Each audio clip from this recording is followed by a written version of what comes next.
talking about it. Things have gotten better here for Celtics Nation as they have now won 2 straight, and this offense looking a whole lot better. Let's hear now from head coach Brad Stevens. It's the Arbella Insurance press conference brought to you by Arbella Insurance. Here for Celtics fans, here for good. I believe you guys had 21 assists tonight.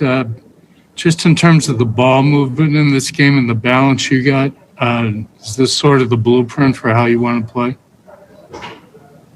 We had 35 assists the other night, 29 tonight. They make it a little bit tougher because they switch so much. And you saw a couple times when we held the ball too long, or we got blocked. We got forced into difficult shots. But when we moved it side to side, when we didn't settle, then that was good. So last 2 games, moving the ball has been good. I mean, I think we've really been trying to emphasize more cutting, more off the ball cuts, more movement. In the last 4 weeks or so, we've had, some growing pains along the way, but for the most part, it's been pretty good offensively. So hopefully we can play defense like we did tonight more often. Jay King. Obviously, Evan's been pretty hot from behind the arc the last couple of games, but how much does his offensive versatility help unlock things for you guys, especially in the second unit? And then what do you need to do to take advantage of that skill set that he has? Yeah, I mean, I thought we did a really good job the other night finding him when he was going. We probably could find him more tonight, although he only played 21 minutes because he didn't obviously play a normal long stint. At all, basically in the fourth quarter. But Jay, there's a lot of things that it does, right? Is number one, he's a guy that can put the ball in the basket, and the other team knows that, right? So they have to put one of their better defenders on him. And so it all has a trickle-down effect. And I just think that's why you need as many guys that can do that as possible and still be able to play together and play with the right flow and the right pace and everything else. So he's been great the last 2 games. I thought he did a lot of good things for us in the Dallas game as well. So I do think we need to work to find him more looks than he's getting, but he's not going to force it. He's a good player. He knows how to play, makes the right play. Brian Robb. Hey, Brad. Just want to get your thoughts on Romeo. It seemed like he gave you guys a little bit of a lift there in the second quarter from a defensive standpoint with that group. Yeah, he was good, solid. Obviously it was nice to have him back out on the floor. And, after he caught the ball out of bounds on the first catch, I thought he did a lot of good things. John Corrales.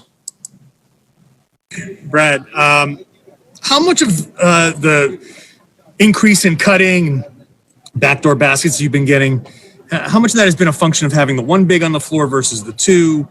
And can you just explain maybe what does the impact of that threat of the backdoor cut do to open up those 3-pointers? Well, I mean, I think, all the cutting is designed to get threats at the rim. It's just another way to get threat at the rim, right? So you can drive the ball. You can play off pick and rolls against a team like this that switches everything. You may be able to seal them occasionally if you hit low and get a good angle, but it's hard to get in the paint off of a roll. You're doing so more off cutting. You're doing so more off driving.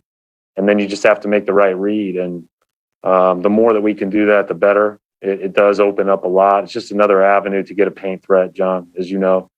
And so I think there's 2 things it does. Number one is I think it fits how you have to attack the best teams because too much pounding, as we know, just isn't successful against these best teams because they're so versatile and athletic.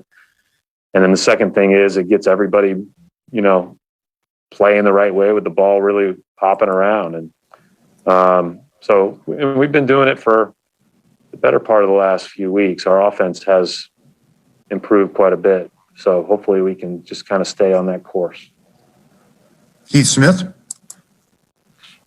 Hi, Brad. I know it's still a couple days out, but given the relative importance of the games in the standings, is there any thought to sitting Kemba in the first half of the back-to-back against Philadelphia in playing him against New York the second night? They're all worth one. So I haven't even looked at the standings in 2 weeks.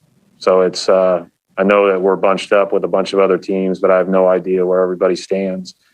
Our only focus is on playing good basketball right now. And, we haven't done that all year. And so I don't know what we'll plan to do on Tuesday night because I haven't looked at it yet. But my guess would be we'll do what we've done. Gary Washburn.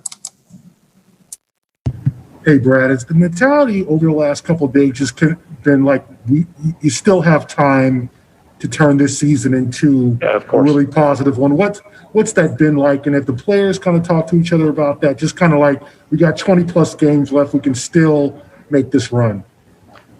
No, I said this, and I was hard on him after the Dallas game, but I think Gary, we've been that way all year, I think we have understood kind of our situation all year, which was, we haven't been whole at all. And today, you saw a team that now has a couple of their best wings out, and it affects them. And you have to, Charlotte will learn how to maximize that, but it takes some wins out of your sails, and you got to find a way to just kind of navigate that. And we didn't do it perfect, but we did navigate it to the point where we're not too far away from where we need to be on both ends of the floor.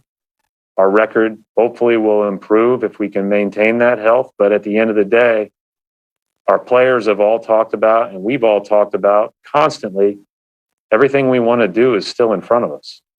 So there's no reason to get out of sorts.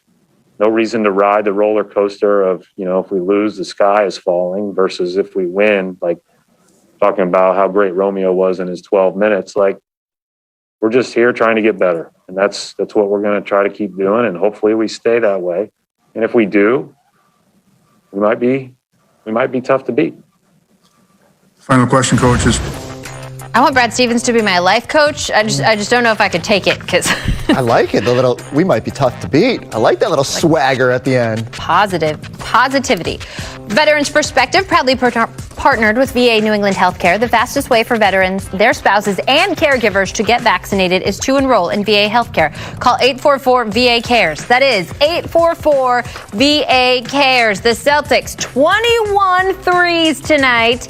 That is just 3 shy of the franchise record that the Celtics hit in 2018. But check out that the other 23 and 22 have all come this year against the Magic and the Bucks, and then 21 again here tonight. Chris, 54 attempts from beyond the arc for the Celtics. Brad Stevens talked a lot about cutting and getting buckets at the rim, but how do you feel about the shot selection from long range? So first off, that record is falling this year. There's no doubt in my mind they will get more than 24 at some point this year. It all depends, right?